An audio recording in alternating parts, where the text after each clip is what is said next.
जो Michael Faraday थे वो बार बार ये क्वेश्चन किया करते थे कि जैसे दो चार्जेस हैं, उनके बीच में कोई कनेक्शन तो है नहीं, कोई फिजिकल चीजें कनेक्ट तो है नहीं, वो एक दूसरे पे फोर्स कैसे लगा रहे हैं। It means how they attract each other और how they repel each other. उन्होंने बोला कि ठीक है, अगर दो चार्ज एक दूसरे पे फोर्स लगा रहे हैं तो उन्होंने बोला कि हम क्या करेंगे, एक कॉन्सेप्ट को उन्होंने इंट्रोड्यूस कराया, एक फील्ड। कहते हैं कोई चार्ज है, ये क्या करता है, अपने चारों ओर एक फील्ड डेवलप करता है, और जब दूसरा कोई भी चार्ज इसके फील्ड के संपर्क में आता है, अगर वो पॉजिटिव है तो उसको क्या करता है, रिपेल करता है, और अगर वो निगेटिव है। वेलकम बैक, आप लोगों का दोबारा हमारे चैनल ऑनलाइन ज्ञानी प्लेटफॉर्म पे स्वागत है। लास्ट वीडियो में हम लोगों ने करंट एलिमेंट के बारे में देख लिया था, जिस तरीके से वहां गॉस लॉ क्या करता था, हमको कूलॉम्स लॉ और गॉस लॉ मिलके हमको क्या करते थे, इलेक्ट्रिक फील्ड के बारे में इंफॉर्मेशन देखते थे। उसी के एनालॉगस लॉ जो मैग्नेटोस्टैटिक्स में है उसको बोलते हैं बियो-सेवर्ट। लास्ट टाइम ने देखा था बियो-सेवर्ट लॉ को समझने के लिए हम क्या करेंगे, एक छोटा सा, जिस करंट कैरिंग कंडक्टर में करंट का फ्लो हो रहा है उसमें हम क्या करेंगे, एक छोटा सा करंट एलिमेंट ले लेंगे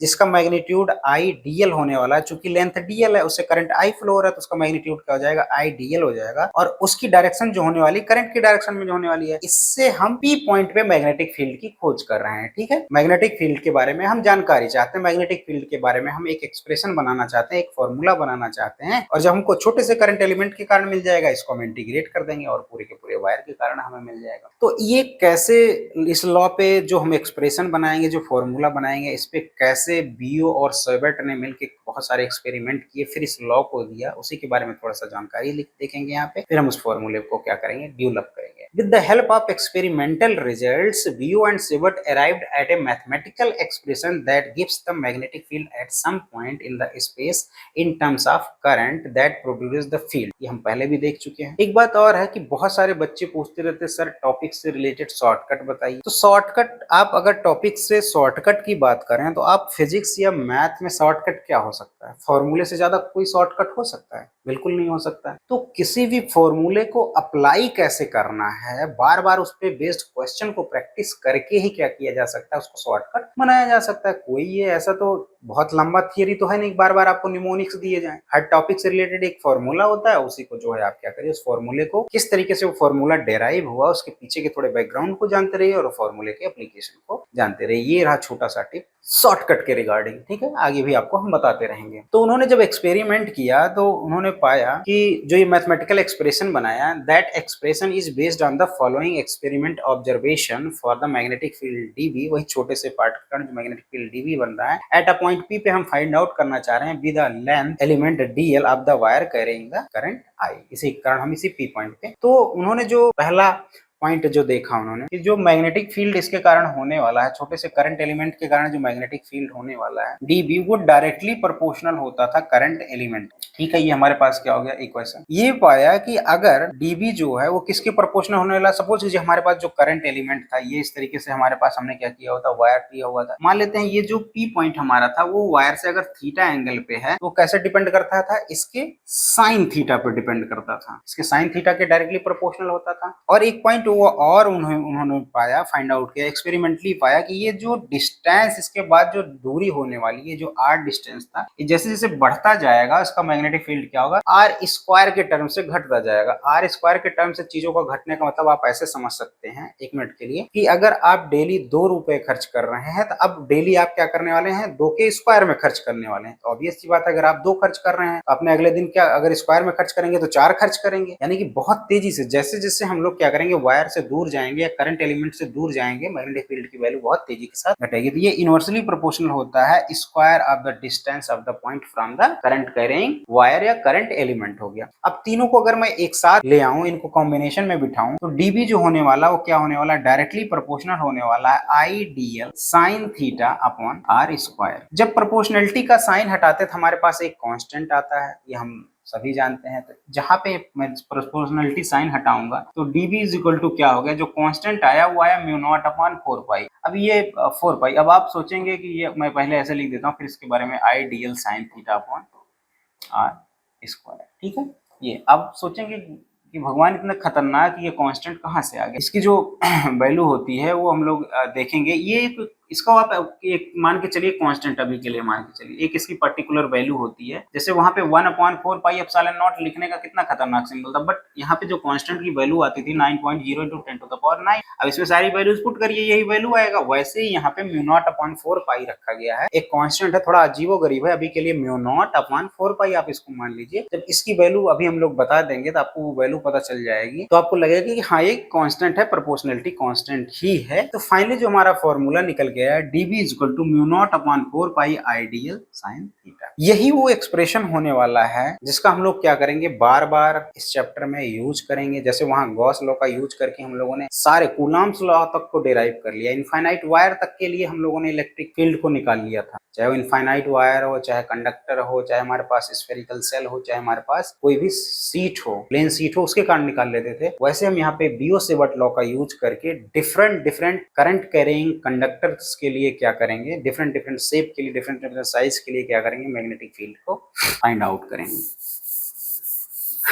इसी के रिगार्डिंग अगर मैं बात करूं, जैसे वहां पे इलेक्ट्रिक फील्ड वेक्टर क्वांटिटी हुआ करता था, वैसे ही यहाँ पे मैग्नेटिक फील्ड क्या है, वेक्टर क्वांटिटी है। जैसे वहां हम लोग कूलम्ब्स लॉ को वेक्टर फॉर्म में लिखते थे, इलेक्ट्रिक फील्ड को वेक्टर फॉर्म में लिखते थे, वैसे यहाँ क्या करेंगे, हम मैग्नेटिक फील्ड को भी वेक्टर फॉर्म में लिखेंगे। बस ये खास बात है कि इसको जो है लिखने के लिए थोड़ा सा मैंने पहले ही बताया था कि ये क्या है, मैग्नेटिक फील्ड जो है वो 3 डायमेंशनल स्टडी है। मैग्नेटिक फील्ड जो होने वाला है वो बाकी के कंपेरिजन में कैसे अलग हो जाता है, क्योंकि ये 3D स्टडी है, इसमें तीनों ही एक्सिस का, कोऑर्डिनेट एक्सिस का क्या होने वाला है, यूज होने वाला है, इसलिए थोड़ा सा इमेजिनेशन में दिक्कत आती है। अब आपको हम लोगों ने थोड़े दिन पहले क्रॉस प्रोडक्ट पढ़ाया था, दो वेक्टर्स का क्रॉस प्रोडक्ट आप सभी जानते हैं क्या होता है, AB साइन थीटा, साथ में क्या लग जाता है, कैपिटल N, जहां ये क्या होता है, यूनिट नॉर्मल वेक्टर होता है, यूनिट नॉर्मल वेक्टर। इसको सिंपली समझने के लिए आप ऐसे समझ लीजिए, नॉर्मल का मतलब क्या होता है, परपेंडिकुलर, वेक्टर का मतलब तो आपको पता है एक पर्टिकुलर डायरेक्शन होगा। सपोज कीजिए ये हमारे पास सरफेस है, अगर ये सरफेस है, इस तरीके का कोई सरफेस है, तो अगर इसमें नॉर्मल हमको ड्रॉ करना, तो इसके जो परपेंडिकुलर होगा उसको हम क्या बोलेंगे, यूनिट नॉर्मल वेक्टर बोलेंगे। और हमने देखा कि इसी फॉर्मूले में dv इज इक्वल टू, अभी देखे हमने, dv इज इक्वल टू क्या आया, mu naught upon 4 pi ideal upon are square. देखो हमारे पास रिक्वायर्ड सारे मटेरियल्स हमारे पास क्या है, यहाँ पे ऑलरेडी तैयार है। देखो साइन थीटा भी है, और यहाँ पे देखें आइडियल भी है, और यहाँ पे देखें किसी तरीके से इसको वेक्टर फॉर्म में कैसे लिखेंगे वो जरा देखिएगा। यहाँ पे देखिए एक यूनिट वेक्टर को हम इंट्रोड्यूस करेंगे, पहले भी हम इंट्रोड्यूस कर चुके हैं। यूनिट वेक्टर की खास बात क्या होती है, वो क्या करता है, एक डायरेक्शन दे देता है, और उसका जो मैग्नीट्यूड रहता है वो हमेशा क्या रहता है, डायरेक्शन को ले आता है, और इसका जो मैग्नीट्यूड होता है वो हमेशा क्या होता है, 1 होता है। तो इसको सिंपली हम क्या कैसे लिखेंगे, dv is equal to mu naught upon 4 pi ideal, cross product किसके साथ, आर कैप के साथ हमने रख दिया, ठीक है, क्रॉस प्रोडक्ट आर कैप के साथ रख दिया, और हमने साथ में रखा आर स्क्वायर। अब जरा इसको ओपन करके देखते हैं कि क्या हमारी वैल्यू सेम आ रही है, कुछ वैल्यू बदल तो नहीं रही है, ठीक है। अभी हमने बताया दो वेक्टर का क्रॉस प्रोडक्ट जो होता है, ए क्रॉस बी जो होता है वो होता है ए बी साइन थीटा, और उसके साथ में क्या होता है, नॉर्मल वेक्टर। अब जरा इसमें हम लोग क्या करेंगे, आई डीएल क्रॉस आर कैप को रखेंगे, ठीक है। अब यहाँ पे करेंगे तो आई तो वैसे रह जाएगा, कांस्टेंट वैल्यू है, तो डीएल इसका मैग्नीट्यूड हो गया, आर कैप का मैग्नीट्यूड हो गया, साथ में हमने क्या लिख दिया, साइन थीटा लिख दिया, और ये क्या हो गया। अब देखिए आर कैप की वैल्यू क्या हो जाएगी, मैग्नीट्यूड, वो वापस से हमारे पास क्या आ जाएगा, आइडियल साइन थीटा आ जाएगा। तो इस तरीके से इसको हम क्या करते हैं, लिखने का ये कन्वेंशन है हमारा। तो फाइनली जो वेक्टर फॉर्म इसका आएगा, ये पूछा भी जाता है, तो डायरेक्ट कभी कभी क्वेश्चन डायरेक्ट पूछे जाते हैं, इसका वेक्टर फॉर्म आइडियल क्रॉस, ये ध्यान रखिएगा, पहली बार क्रॉस प्रोडक्ट किसी फॉर्मूले में आ रहा है। मोस्ट ऑफ द केसेस में, पीछे वाले केसेस में अगर वो टॉर्क को छोड़ दिया जाए, नहीं तो नॉर्मली आपके पास डॉट प्रोडक्ट ही आते हैं, तो इसको आप क्या करिएगा, ध्यान रखिएगा। और इसमें भी जैसे वहां पे इलेक्ट्रिक फील्ड में आर स्क्वायर आता था, क्यू अपॉन आर स्क्वायर आता था, यहाँ आइडियल, ध्यान से देखिए यहाँ पे आइडियल साथ में आर स्क्वायर ही आया, ज्यादा कुछ अलग नहीं आया, वो करंट एलिमेंट का भी इन्वॉल्वमेंट यहाँ पे है, बस यहाँ पे एंगल का इंपॉर्टेंस हो जा रहा है, साइन थीटा आ रहा है इसमें, ठीक है। अब जब हम लोग पढ़ ही रहे हैं मैग्नेटिक फील्ड के बारे में, और ये देख लिया है कि इसमें क्रॉस प्रोडक्ट आ रहा है, तो इसमें डायरेक्शन का इन्वॉल्वमेंट भी होगा। और क्रॉस प्रोडक्ट में हमको पता था कि हम लोग क्रॉस प्रोडक्ट में तीसरे वेक्टर का डायरेक्शन निकालने के लिए क्या करते थे, राइट हैंड रूल लगाते थे। तो इसमें भी क्या करेंगे, राइट हैंड रूल के बारे में थोड़ी सी जानकारी लेंगे, और जो है इसके डायरेक्शन को अलग अलग तरीके से निकालने की हम लोग कोशिश करेंगे। उससे पहले डायरेक्शन, अब इसके डायरेक्शन पे आने से पहले हम लोग क्या करेंगे, जरा थोड़ा सा फील्ड के बारे में बात कर लेते हैं कि इस कॉन्सेप्ट कहाँ से आया, कैसे आया, किसके नाम के पीछे है। तो उसके बाद हम लोग क्या करेंगे, डायरेक्शन पे आएंगे। Magnetic field lines by Michael Faraday. जो माइकल फैराडे थे वो बार बार ये क्वेश्चन किया करते थे कि जैसे दो चार्जेस हैं, उनके बीच में कोई कनेक्शन तो है नहीं, कोई फिजिकल चीजें कनेक्ट तो है नहीं, तो एक दूसरे पे फोर्स कैसे लगा रहे हैं। It means how they attract each other और how they repel each other. उन्होंने बोला कि ठीक है, अगर दो चार्ज एक दूसरे पे फोर्स लगा रहे हैं तो उन्होंने बोला कि हम क्या करेंगे, एक कॉन्सेप्ट को उन्होंने इंट्रोड्यूस कराया, एक फील्ड। कहते हैं कोई चार्ज है, ये क्या करता है, अपने चारों ओर एक फील्ड डेवलप करता है, और जब दूसरा कोई भी चार्ज उसके फील्ड के संपर्क में आता है, अगर वो पॉजिटिव है तो उसको क्या करता है, रिपेल करता है, और अगर वो निगेटिव है तो क्या करता है, उसको अट्रैक्ट करता है। यानी कि फील्ड के द्वारा ही वो क्या करता है, फोर्स लगाता है। ये कॉन्सेप्ट किसके द्वारा दिया गया, फैराडे के द्वारा दिया गया। इससे पहले जो न्यूटन का पिक्चर था वो तो आप सभी को पता ही होगा कि अगर आपके पास जैसे ग्रेविटेशन में एब्सोल्यूट स्पेस है, आपके पास एब्सोल्यूट टाइम है और पार्टिकल्स हैं, तो वो क्या करते थे, मतलब एब्सोल्यूट का मतलब क्या हो गया, आपका डिस्टेंस और हमारा डिस्टेंस क्या होने वाला, सेम। आपका 1 मीटर, मेरा भी 1 मीटर सेम है। एब्सोल्यूट टाइम का मतलब आपका 1 आवर, मेरा 1 आवर सेम है। और जो पार्टिकल्स हैं वो क्या करते हैं, एक दूसरे पे बिना टाइम लैग के फोर्स लगाते हैं। जैसे आप देखेंगे कि अगर यहाँ सन है, सन जो अर्थ पे फोर्स लगाता है, तो ये क्या है, ये तुरंत ही आपको पता चल जाएगा, इसमें कोई भी टाइम लैग नहीं था कि अगर ये सन गया ये अर्थ पे लगने वाला फोर्स भी खत्म हुआ। लेकिन फैराडे कहते हैं कि ऐसा इलेक्ट्रोमैग्नेटिज्म में नहीं होता है। ये कहते हैं कि इसके बीच में क्या एक आता है, फील्ड का कॉन्सेप्ट वो लेके आते हैं। कहते हैं अगर आपके पास एब्सोल्यूट स्पेस है, एब्सोल्यूट टाइम है, तो और पार्टिकल्स है, तो एक पार्टिकल क्या करेगा, फील्ड जनरेट करेगा। वो फील्ड जाके क्या करेगा, दूसरे पार्टिकल्स पे क्या करेगा, वो फोर्स लगाएगा।